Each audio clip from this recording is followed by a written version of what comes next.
Hello, मैं doctor अभिनव यादव आपसे कुछ कॉमन क्वेश्चन के बारे में बात करना चाहता हूँ। जैसे अगर हमको कहीं पे दर्द आता है किसी शरीर के हिस्से में, तो हमारा बड़ा कॉमन सा क्यूरियोसिटी होता है नेचुरल कि ये दर्द कहाँ से आ रहा है, क्यों आ रहा है। तो हमारे जो कॉमन सभी आज जो कॉमन लैंग्वेज है उसमें इंडिया में उसमें ये बोल देते हैं, नॉर्थ इंडिया में स्पेशली, कि नस चढ़ गया है। तो बेसिकली हर चीज़ को, हर एक मसल को भी, नर्व को भी, ब्लड वेसल्स को भी, टेंडन्स को भी, सबको नस बोला जाता है।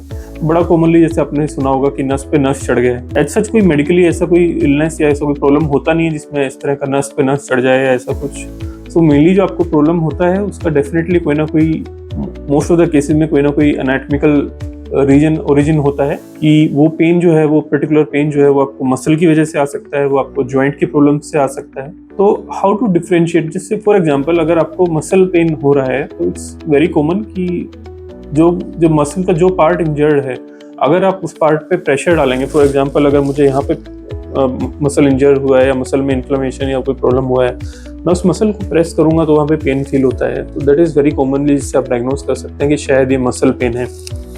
जॉइंट पेन अगर आपको होगा तो आपको जॉइंट पे प्रेशर डालने पे पेन फील होगा। अगर आपको दोनों ही केसेस में जब आप पर्टिकुलर इन्वॉल्व स्ट्रक्चर को आप मूव करोगे, फॉर एग्जांपल आपको मसल पेन है, आप मसल को मूव करोगे तो आपको पेन फील होगा।